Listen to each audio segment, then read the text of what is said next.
My name is Martha Jeanette Washington, and I am 79 years old.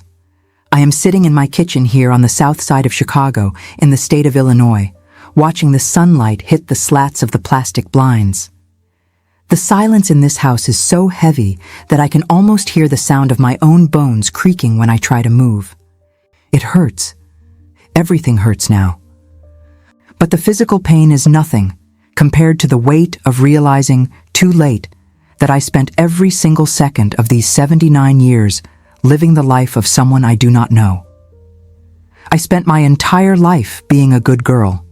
Then I was a good young woman, a good wife, a good employee of the United States Postal Service, a good Christian at the African Methodist Episcopal Church. I did everything I was told to do. I followed the rules. I lowered my head when they told me the world was dangerous for a woman like me. And now, as I look at my age-spotted hands, I realize that the world did not devour me, but obedience did. It ate me from the inside, piece by piece, until there was nothing left but this shell you are listening to now. I was born in 1946. My father came up from Mississippi fleeing terror and the scorching sun of the plantations, bringing my mother and 2 cardboard suitcases north. He thought Chicago was the promised land. He always told me, "Martha, you have to be twice as good to get half of what they have. Don't make noise. Don't cause trouble. Be impeccable." And I believed him. I believed that if I were perfect, if I did exactly what society, the church, and my family expected, I would be safe. I would be happy. What a blatant lie I swallowed for 7 decades. I remember 1964. I was 18 years old. I had a light in my eyes that I can no longer recognize in the yellowed photographs I keep in the top drawer of my dresser. I wanted to be an artist. I wanted to design fabrics, travel to New York, live in Harlem, and see the world. But my mother told me that was nonsense. She said a black woman needed a job with benefits, with retirement, with security. "Go work at the post office, Martha. It's a federal job.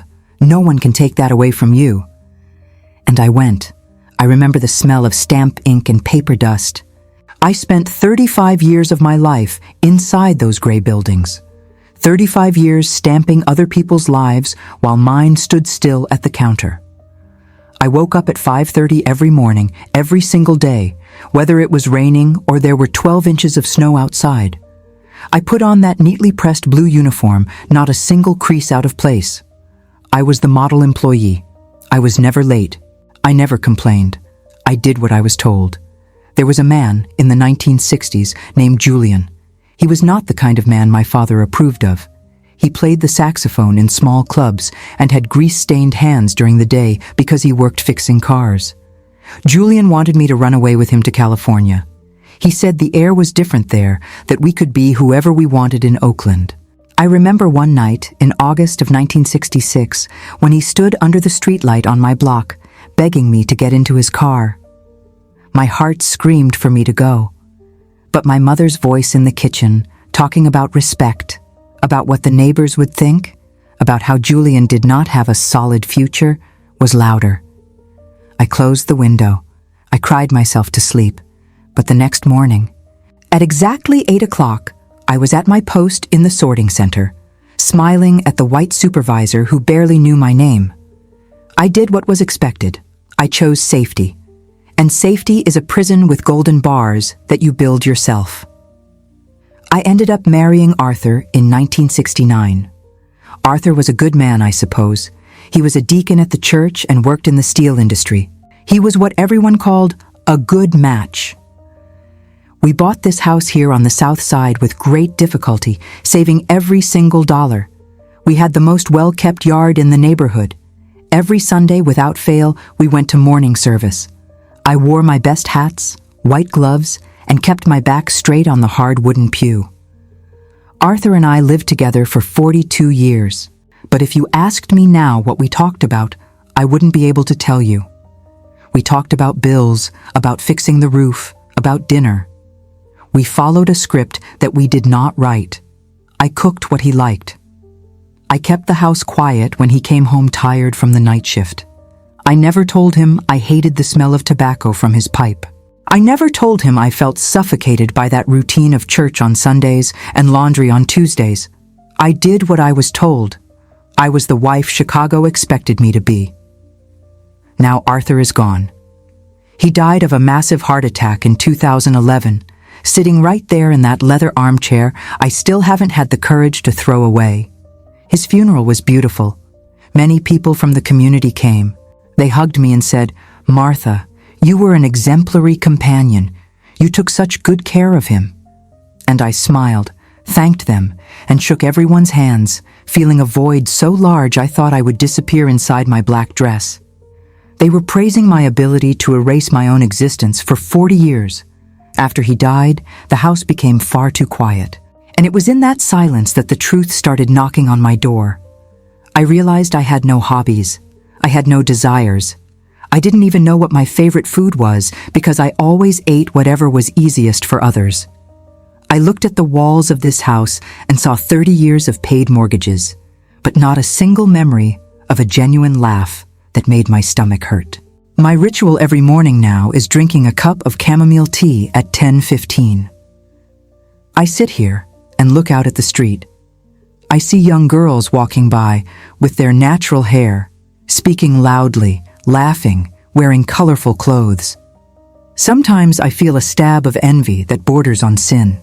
They seem to own themselves. No one tells them what to do, or if they do, they don't listen.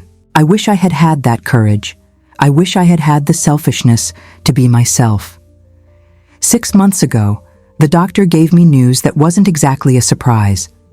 My body is tired of carrying the weight of so many expectations. I have a heart condition, a valve that no longer wants to work. He used complicated words, medical terms I didn't bother to memorize. The summary is that my time is running out. And the cruelest irony of all is that now, when I finally have no one left to tell me what to do, I no longer have time to do anything. My mother died 20 years ago. My father 30. Arthur 13. The people I tried to prove my virtue to, the people I tried not to disappoint, they have all turned to dust. They are not here to see my clean house or my impeccable work record. They don't care.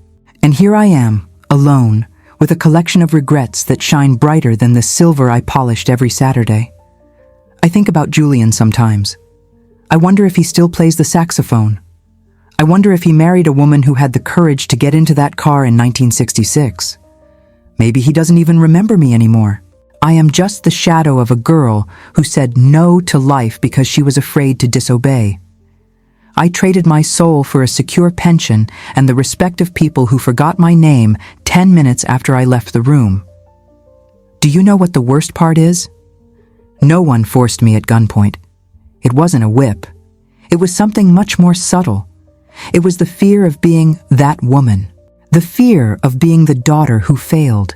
The fear of being the neighbor people talked about. The fear of not being worthy of God, as if God wanted us to be robots with no will of our own.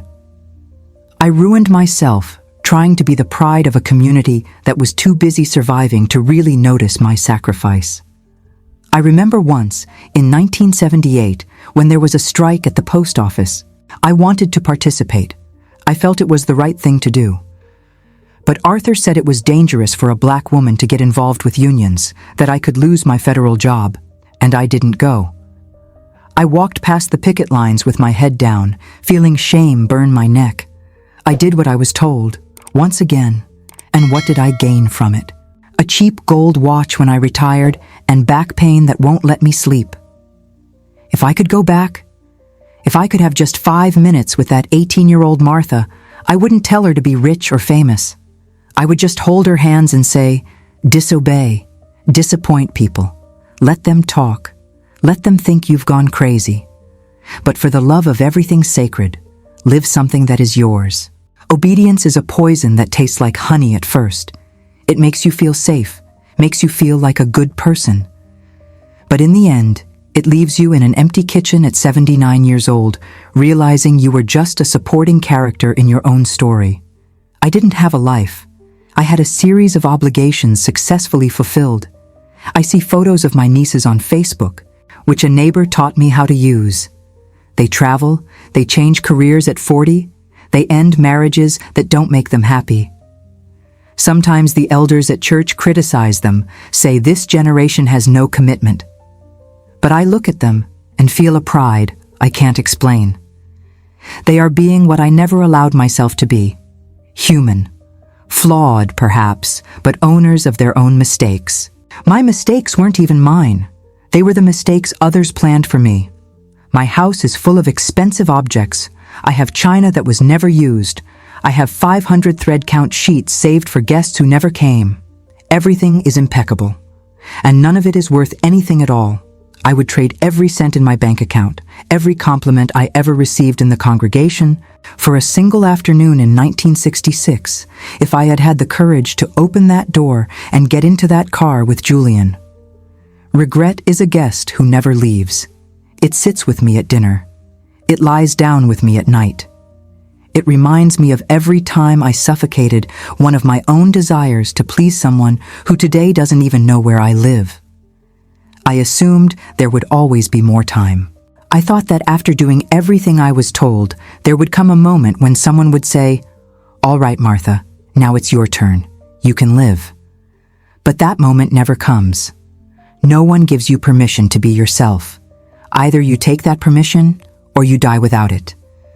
I feel a tiredness that sleep doesn't cure. It's the tiredness of having held a mask for so long that it eventually fused to my face. Now, when I try to take it off, it feels like I'll tear my skin away with it. I look at the phone and have no one to call to say these things. My children. I raised them the same way. I told them to be safe, to be respectable. And today they are serious. Busy people who visit me at Christmas and give me expensive gifts, but with whom I have no intimacy. I taught them the same lesson of obedience that destroyed me. That is my greatest crime. I passed the disease on. I remember the day I retired, in 2001. There was a small cake in the post office break room. My supervisor gave a short speech about my dedication. I smiled. I always smiled.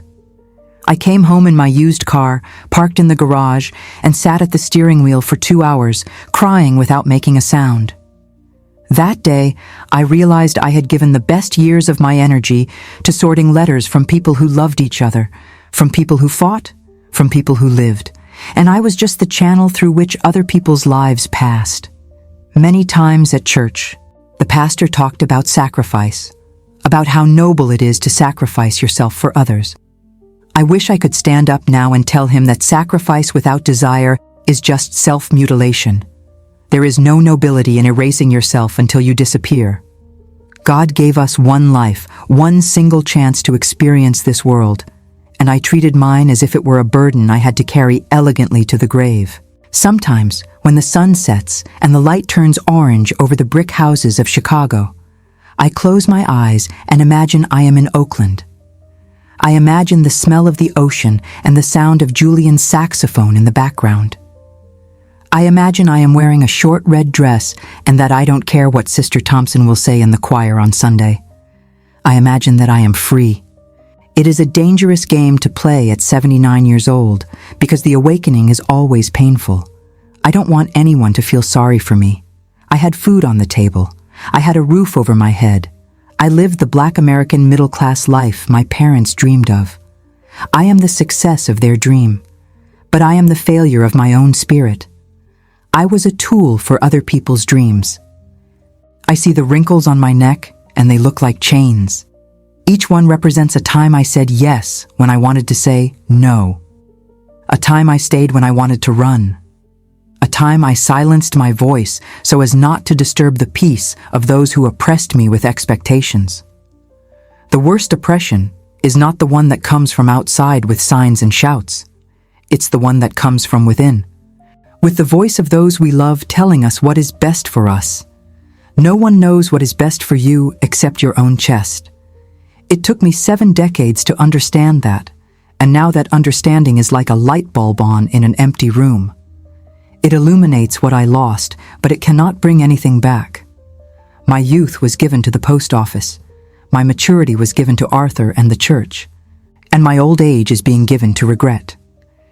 I remember a trip we took to Alabama in 1975 to visit relatives. Arthur was driving, and I was in the passenger seat with a map on my lap.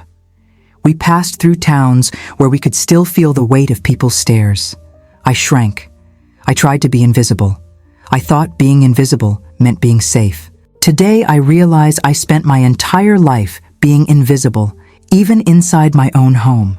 I was the furniture that cooked and cleaned. Maybe what I'm saying will be useful to someone who is still 30, 40, or 50 years old. Someone who can still hear their own will pounding in the back of their heart like a muffled drum. If you are hearing this, please don't be a good girl. Don't be an exemplary man if that means killing who you are. The world will keep turning if you disappoint your parents. The world will keep turning if you change jobs or decide that security is less important than your joy. The cost of doing what you're told is your own self. And that price is far too high to pay for a little social approval. In the end, when you are sitting in a silent kitchen at 79 years old, the only approval that will matter is the one you see in the mirror. And I, unfortunately, can't look in the mirror for very long without wanting to cry. I look at the clock on the wall. It reads 6:45 in the evening. Soon I will prepare a simple dinner, wash my plate, dry it, and put it back in the exact place it has always been. I will lock the 3 locks on the door, as Arthur taught me was safe. I will lie down on my side of the bed, leaving the other side empty and stretched as if he were still there. I will follow the routine. I will do what I was told until my last breath. Because now, I've forgotten how to do anything else. I ruined myself so thoroughly that there is nothing left to rebuild. Sometimes I pray, but I no longer ask forgiveness for my sins. I ask forgiveness from myself for the lives I did not live. I ask forgiveness from the artist who died inside me in 1964. I ask forgiveness from the woman who loved Julian and was too cowardly to fight for him. I ask forgiveness from the Martha I could have been if I hadn't been so afraid of being bad. Night is falling here in Chicago. The wind coming off Lake Michigan is starting to blow harder, whistling through the windows. It's a sad sound, as if the world itself were mourning the things left behind. I'm going to close the blinds now. I'm going to turn off the lights. I'm going to sit in the dark where no one can see that good Mrs. Washington is just an empty woman, counting the minutes to the end of a story she never truly got to write. If what I said meant something to you, if you felt a tightening in your chest, maybe there is still time for you.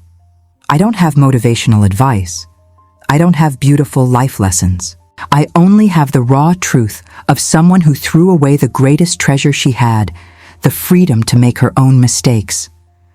Don't let other people's voices be louder than your own.